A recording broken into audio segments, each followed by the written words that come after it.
today we are going to be continuing reading the entire Bible. This is day 4.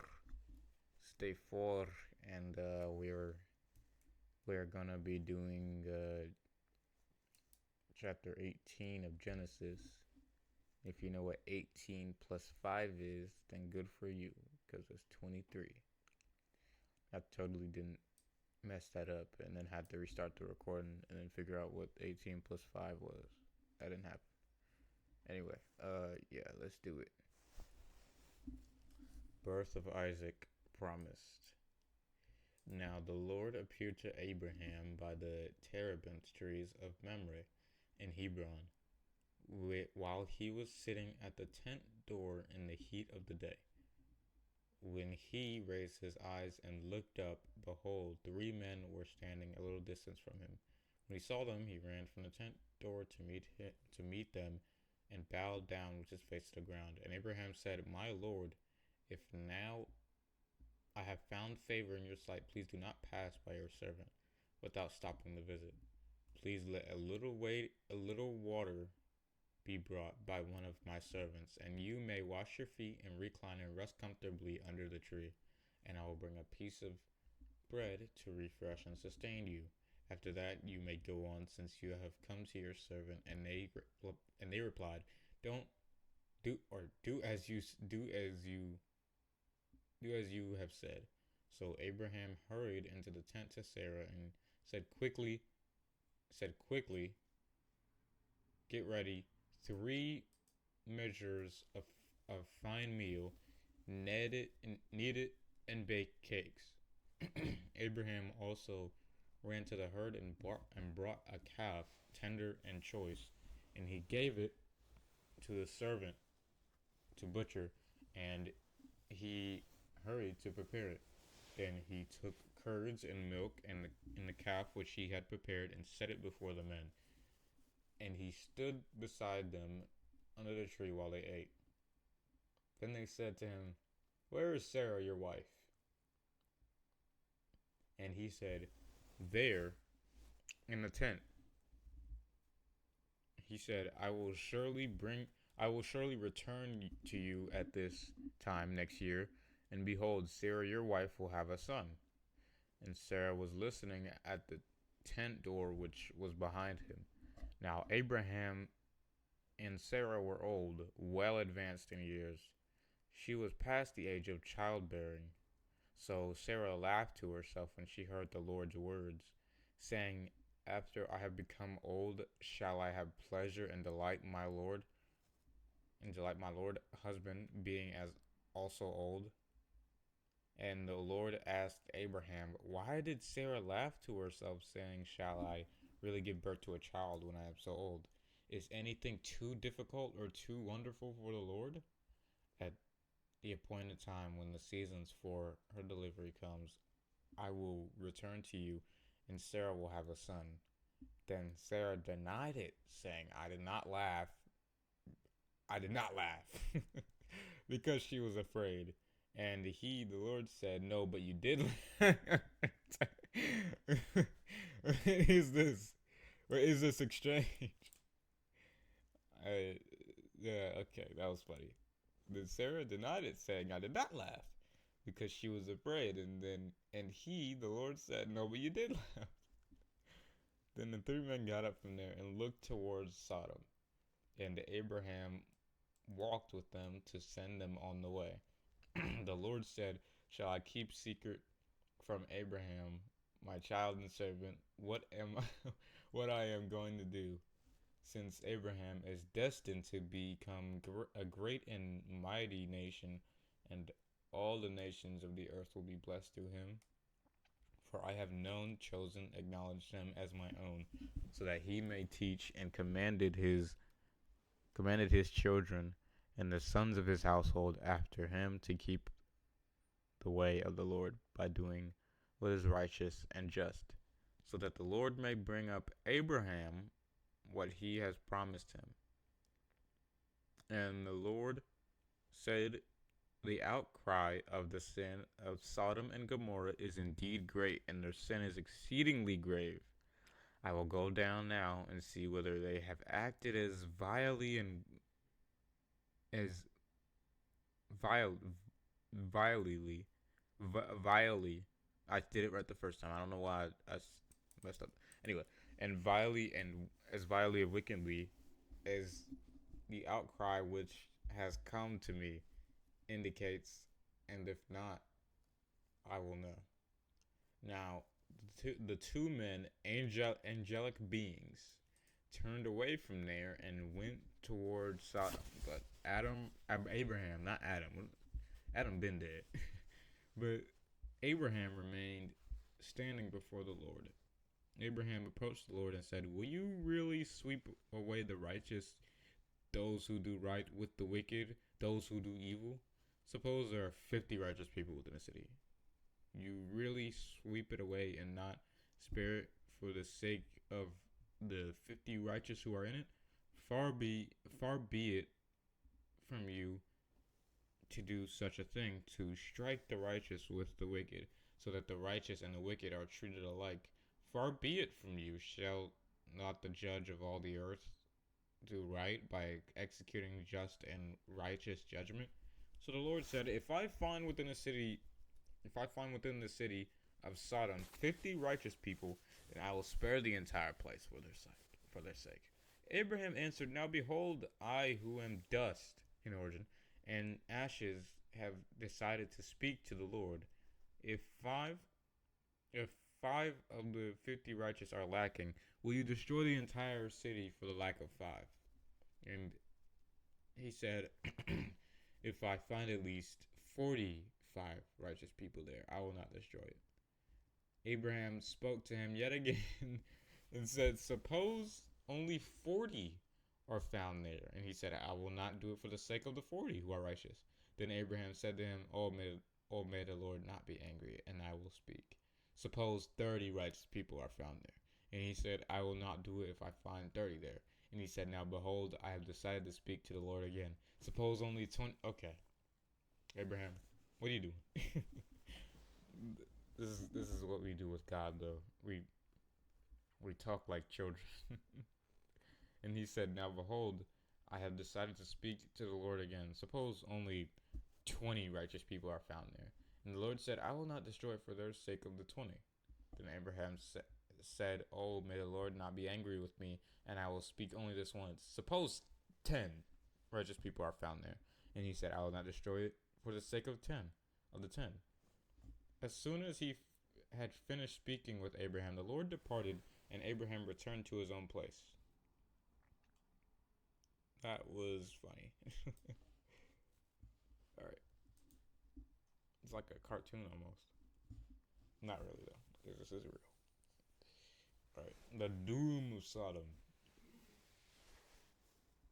It was evening when the two angels came to Sodom. Lot was sitting at Sodom's city gate. Seeing them, Lot got up to meet them and bowed with his face to the ground. And he said, "See here, my lords, please turn aside and come into your servant's house and spend the night and wash your feet. Then you may get up early and go on your way." But they said, "No, we shall spend the night in the open plaza of the city." However, Lot strongly urged them, so they turned aside and entered his house. And he prepared a feast for them with wine and baked unleavened bread, and they ate. But before they laid down to sleep, the men of the city, the men of Sodom, both young and old, surrounded the house. All the men from every quarter, and they called out to Lot and said to him, "Where are the men who you came to tonight? Bring them out to us so that we may know them intimately." Hey, yo. But Lot went out of the doorway to the men and shut the door after him and said, "Please, my brothers, do not do something wicked. So wicked. See here, I have two daughters who have not known a man intimately. Please let me bring them out to you instead, and you can do as you please with them. Only do nothing to these men, because they have in fact come under the shelter of my roof for protection." But they said, get out of the way. And they said, this man Lot came as an outsider to live here temporarily, and now he's acting like a judge. Now he will treat you worse than your visitors. So they rushed forward and pressed violently against Lot and came close to breaking down the door of his house. But the men, angels, reached out with their hands and pulled Lot into the house with them and shut the door after him. They punished the men who were at the doorway of the house with blindness, from the young men to the old men, so that they exhausted themselves trying to find the doorway. You telling me all those people were trying to get freaky with angels? The heck, what were they? Okay, they didn't. They probably didn't know. I wouldn't be surprised if they did know though. And the two men, the angels, asked Lot, "Have you, have you any others here in Sodom, a son-in-law and your sons and your daughters, whomever you have in the city, take them out of here, for we are destroying this place because the outcry for judgment against them has grown so great before the Lord that the Lord has sent us to destroy and ruin it." So Lot went out and spoke to his sons-in-law, who were betrothed, and illegally promised to marry his daughters, and said, "Get up, get out of this place, for the Lord is about to destroy the city." But his sons-in-laws, he appeared to be joking. But to his sons-in-laws, he appeared to be joking.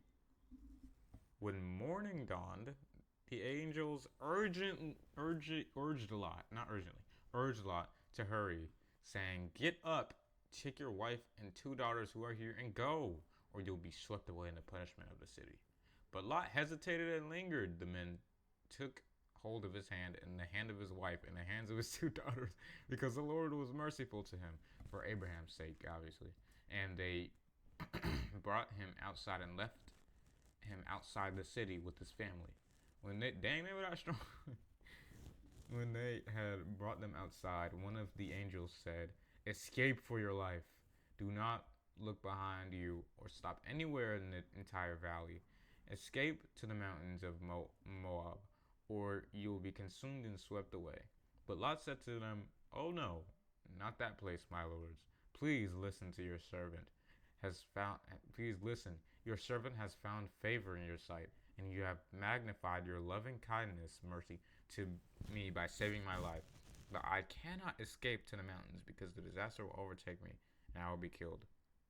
Now, look, this town in the distance is near enough for us to flee to us, and it is small, with only a few people. Please, let me escape there. Is it not small, so that my life will be saved?" And the angel said to him, "Behold, I have granted you this request. Also, I will not destroy this town of which you have spoken. Hurry and take refuge there, for I cannot do anything to punish Sodom until you arrive there." For this reason, the town was named Zoar, few small. The sun had risen over the earth when Lot came to Zoar. Then the Lord rained down brimstone, flaming sulfur, and fire on Sodom and on Gomorrah. For the Lord out of heaven, and he overthrew, demolished, and did those cities and the entire valley, and all the inhabitants of the cities, and whatever grew on the ground. But Lot's wife from behind him foolishly, longingly looked back towards Sodom in an act of disobedience, and she became a pillar of salt. What the heck? That ain't metaphorical. I don't see no brackets after that, bruh. That really happened. No.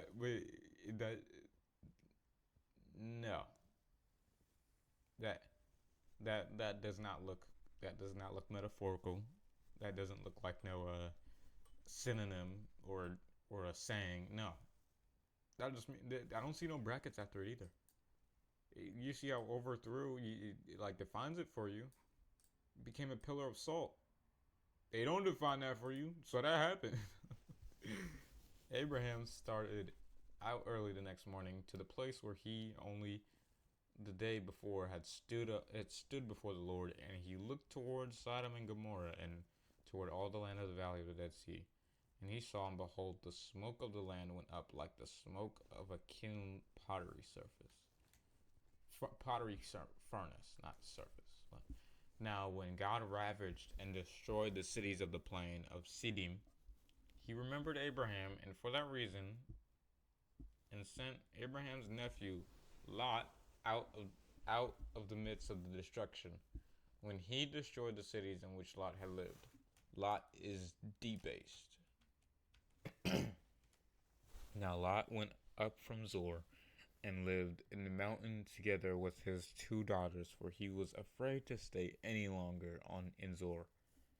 And he lived in a cave with his two daughters.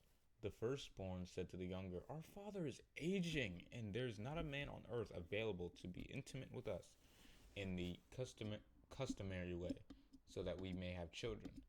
Come, let us make our father drunk with wine, and we will lie with him, so that we may preserve our family through our father." That wasn't from God.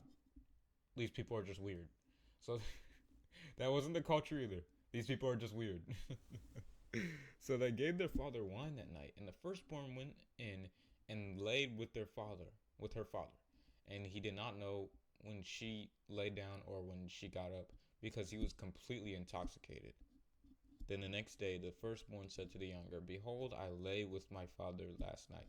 Let us make him drunk with wine tonight also, and then you go in and lie with him, so that we may preserve our family through our father." So they gave their father wine that night also, and the younger got up and lay with him, and again he did not know when she was laying or when she got up. Thus both daughters of Lot conceived by their father. The firstborn gave birth to a son and named him Moab from father. He is the father of the Moabites to this day. The younger also gave birth to a son, named him Ben-Ami, son of my people. He is the father of the Ammonites to this day. What the heck? Okay, I actually, this is very interesting. Okay, I might be switching up the rules a little bit, because I was like, I'm not gonna read any of these until you know. I might actually want to see what this says. Lot's wife did not only look back to where her interests were, but perhaps lingered behind and was overtaken by the fire and brimstone. Her dead body likely became continually encrusted with salt, since the disaster occurred in the salt-rich area around the Dead Sea. Wow. Wow. So that's how she died. Anyway, that was wild. You had sex with your own father. Wow. Because you didn't feel like finding another man, I guess. It took too long. This is the second time something like this has happened. Anyway, now Abraham journeyed from there toward the Negev, the south country, and settled between Kadesh and Shur. Then he lived temporarily in Gerar. Abraham said again of Sarah his wife, "She is my sister." So Abimelech, king of Gerar, sent and took Sarah into his harem. But God came to Abimelech in a dream during the night and said, "Behold, you are a dead man because of the woman who you have taken as your wife, for she is another man's wife." Now Abimelech had not yet come near her, so he said, "Lord, will you kill a people who are righteous and innocent and blameless regarding Sarah? Did Abraham not tell me she is my sister?" And she herself said, "He is my brother. In the integrity of my heart and innocence of my hands, I have done this." Then God said to him in the dream, "Yes, I know. I know you did this in integrity of your heart, for it was I who kept you back and spared you from sinning against me. Therefore, I did not give you an opportunity to touch her. So now, return the man's wife, for he is a prophet, and he will pray for you, and you will live. But if you do not return her to him, know that you shall die, you and all who are in your household." Very intense.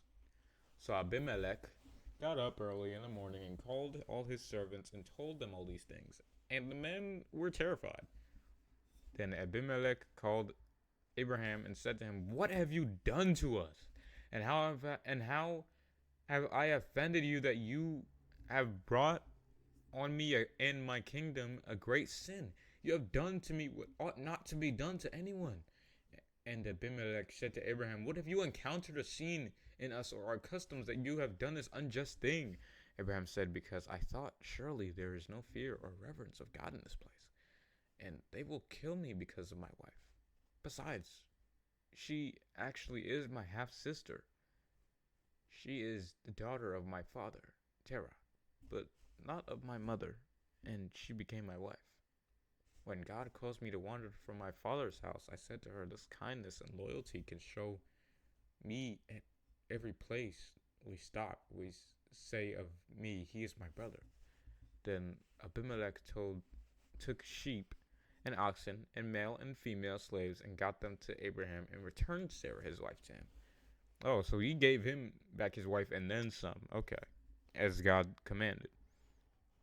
So Abimelech said, behold, my land is before you. Settle wherever you please. Then to Sarah he said, look, I have given this brother of yours 1,000 pieces of silver. It is not to compensate you for all that has happened and to vindicate your honor before all who are with you.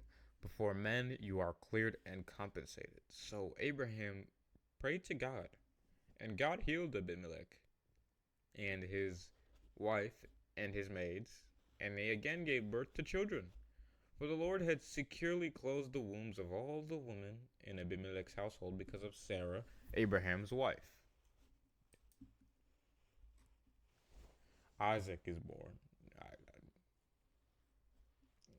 The Lord graciously remembered and visited Sarah as he had said, and the Lord did for her as he had promised. So Sarah conceived and gave birth to a son for Abraham in his old age, at the appointed time of which God had spoken to him.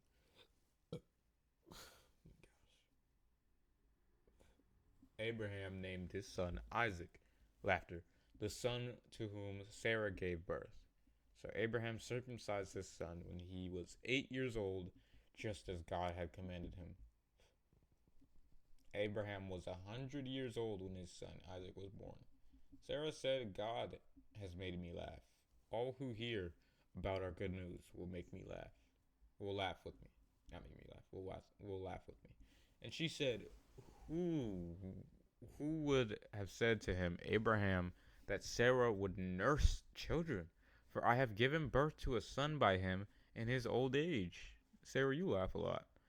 The child Isaac grew and was winded, and Abraham held a great feast on the day that Isaac was winded, weaned, whatever. Sarah turns against Hagar. Now, as time went on, Sarah saw Ishmael, the son of Hagar, the Egyptian, whom he had born to Abraham, mocking Isaac. Therefore, she said to Abraham, drive out this maid and her son, for the son of this maid, shall not be an heir with my son Isaac. The situation distressed Abraham greatly because of his son Ishmael. God said to Abraham, do not let it distress you because of Ishmael and your maid. Whatever Sarah tells you, listen to her and do what she asks. For your descendants will be named through Isaac, and I will also make a nation of Ishmael, the son of the maid, because he is your descendant. So Abraham got up early in the morning and took bread and a skin of water and gave them to Hagar, putting them on her shoulder, and gave her the boy and sent her away. And she left but lost her way and wandered aimlessly into the wilderness of Beersheba. When the water in the skin was all gone, Hagar abandoned the boy under one of the bushes. Then she went out and sat down opposite to him, and about a bow shot away for she said, do not let me see the boy die. And she sat up opposite from him. She raised her voice and wept. God heard the voice of the boy, and the angel of God called to Hagar from heaven and said to her, "What troubles you, Hagar? Do not be afraid, for God has heard the voice of the boy from where he is resting. Get up, help the boy up, and hold him by the hand, for I will make him a great nation." Then God opened her eyes, and she saw a well of water, and she went and filled the empty skin with water and gave the boy a drink. God was with Ishmael, and he grew and developed, and he lived in the wilderness and became an expert archer. He lived in the wilderness of Paran, and his mother took a wife for him from the land of Egypt. Covenant with Abimelech. Now, at that time, Abimelech and Phicol, the commander of his army, said to Abraham, "God is with you in everything you do. So now swear to me here by God that you will not deal unfairly with me by breaking any arrangements we have, or with my son, or you with my descendants, but as I have treated you with kindness, you shall do the same to me and to the land in which you have sojourned, temporarily lived." And Abraham said, "I will swear." Then Abraham complained to Abimelech about a well of water which the servants of Abimelech had violently seized from him. Abimelech said, "I do not know who did this thing. Indeed, you did not tell me, and I did not hear of it until today." So Abraham took sheep and oxen and gave them to Abimelech. And the two men made a covenant, binding arrangement.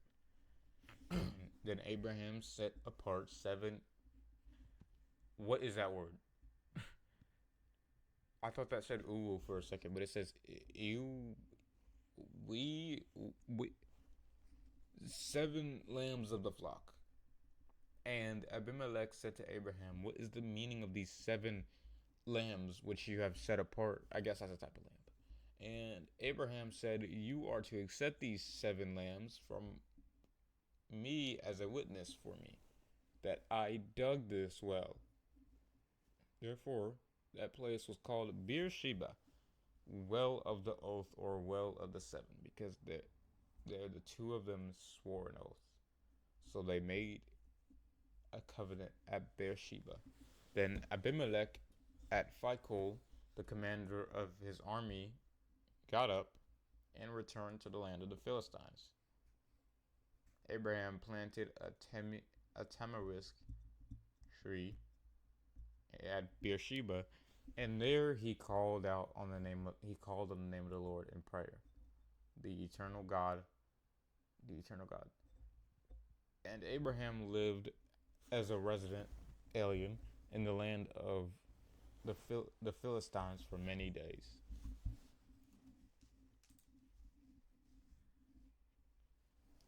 Now after these things, God tested the faith and commitment of Abraham and said to him, "Abraham." And he answered, "Here I am." God said, "Take now your son of a promise, whom you love, Isaac, and go to the region of Moriah, and offer him there as a burnt offering on one of the mountains of which I shall tell you." So Abraham got up early in the morning, saddled his donkey, and took 2 of his young men with him and his son Isaac, and he split the wood of the for the burnt offering. And then he got up and went to the place of which God had told him. On the 3rd day of the travel, Abraham looked up and saw the place in the distance. Abraham said to his servants, "Settle down and stay here with the donkey. The young man and I will go over there and worship God, and we will come back to you." Then Abraham took wood for the burnt offering and laid it on the shoulders of Isaac his son. And he took the fire pot in his own hand and the sacrificial knife, and the 2 of them walked together. And Isaac said to Abraham, "My father." And he said, "Here I am, my son." Isaac said, "Look, the fire and the wood, but where is the lamb for the burnt offering?" And Abraham said, "My son, God will provide himself a lamb for the burnt offering." So the two walked together. I don't know if Abraham is lying a lot, or if he's being he's being smart with his wording. I don't know, but regardless, even if even if Abraham wanted to force Isaac to sit down and then tie him down so he could sacrifice him, this dude is 100 years old, and Isaac is a young, strong male. So this it wouldn't be a competition. Abraham would get folded, but regardless, that's nothing bad happened, obviously. So I mean, Isaac wouldn't have to do that. Anyway, when they came to the place of which God had told them, Abraham built an altar there and arranged the wood and bound Isaac his so yeah, he literally Isaac just allowed it. He didn't care. He just allowed him to do it. That's why I'm like, he must have not been very scared. And bound Isaac his son and placed him on the altar on the top of the wood. Abraham reached out his hand and took the knife to kill his son. But the angel of the Lord called to him from heaven and said, "Abraham, Abraham." He answered, "Here I am." The Lord said, "Do not reach out with the knife in your hand against the boy, and do nothing to harm him. For now I know that you fear God with reverence and profound respect, since you have not withheld from me your son, your only son of promise." Then Abraham looked up and glanced around, and behold, behind him was a ram caught in a thicket by its horns. And Abraham went and took the ram and offered it up for a burnt offering, ascending sacrifice, instead of his son. So Abraham named that place, "The Lord will provide." And it is said to this day, "On the mountain of the Lord it will be seen and provided." The angel of the Lord called to Abraham from heaven a second time and said, "By myself, on the basis of who I am, I have sworn an oath, declares the Lord, that since you have done this thing and not withheld from me your son, your only son of promise, indeed I will greatly bless you, and I will greatly multiply your seed like the stars of the heavens, and like the sand on the seashore, and your seed shall possess the gate of their enemies by conquering them. Through your seed all the nations of the earth shall be blessed, because you have heard and obeyed my voice."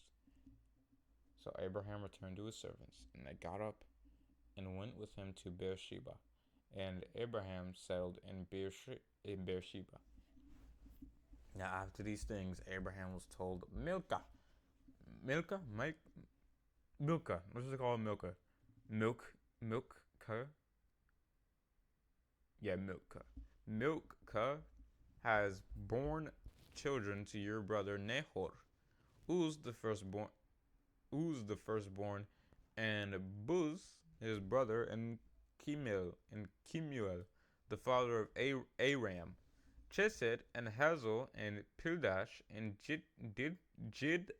Jidlaph and Bethuel. Bethuel became the father of Rebekah. These 8 children Milcah bore to Nahor, Abraham's brother. Nahor's concubine, whose name was Reumah, gave birth to Tebah and Gaham and Tahash and Makkah.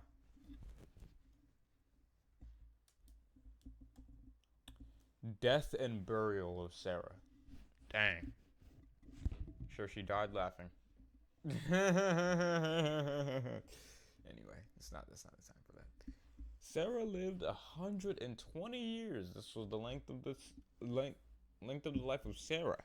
Sarah died in Kiriath Arba, that is Hebron, in the land of Canaan, and Abraham went to mourn for Sarah and to weep for her. Then Abraham stood up before his dead wife's body and spoke to the sons of the Hittites. saying, I am a stranger and a sojourned resident alien among you. I or give sell me property for a burial place among you, so that I may bury my dead in the proper manner. The Hittites replied to Abraham, listen to us, my lord. You are a prince of God, a mighty prince among us. Bury your dead in the choicest of our graves. None of us will refuse you his grave, or hinder you from burying your dead wife. So Abraham stood up and bowed to the people of the land, the Hittites. And Abraham said to them, if you are willing to grant my dead a proper burial, listen to me, and plead with Ephron, the son of Zohar, for me, so that he may sell me the cave of Machpelah, which he owns. It is also at the end of his field. Let them give it to me here in your presence for the full price as a burial site, which I may keep forever among you. Now Ephron was present there among the sons of Heth. So within the hearing of all the sons of Heth and all who were entering the gate of his city, Ephron the Hittite answered Abraham, saying, no, my lord, hear me. I give you the entire field, and I also gave you the cave that is in it, in the presence of the men of my people. I sell it to you, bury your dead there. Then Abraham bowed before the people of the land. He said to Ephron in the presence of the people of the land, if you will only please listen to me and accept my offer, I will give you the price of the field. Accept it from me, and I will bury my dead there. Ephron replied to Abraham, my lord, listen to me. The land you seek is worth 400 shekels of silver. What is that between you and me? So bury your dead. Then Abraham listened to Ephron and agreed to his terms. And he weighed out for Ephron the amount of silver which he had named in the hearing of the Hittites, 400 shekels of silver, according to the weights current among the merchants. So the field of Ephron in Machpelah, which was to the east of Mamre, Hebron, the field and the cave which was in it, and all the trees that were in the field and in all its borders around it were deeded over legally to Abraham and as his possessions in the presence of the Hittites before all who were entering the gate of his city. After this, Abraham buried Sarah, his wife, in the cave of the field of Machpelah, to the east of Mamre, that is Hebron, in the land of Canaan.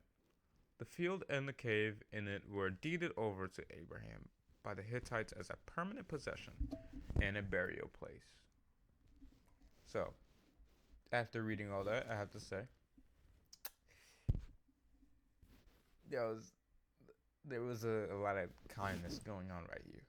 Like Ephron was being kind, and Abraham was like, no, it's cool, bro. You could, yeah. It was just like a back and forth. That was funny.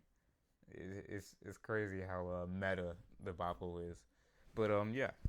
We're gonna continue this next or tomorrow, next time on this channel.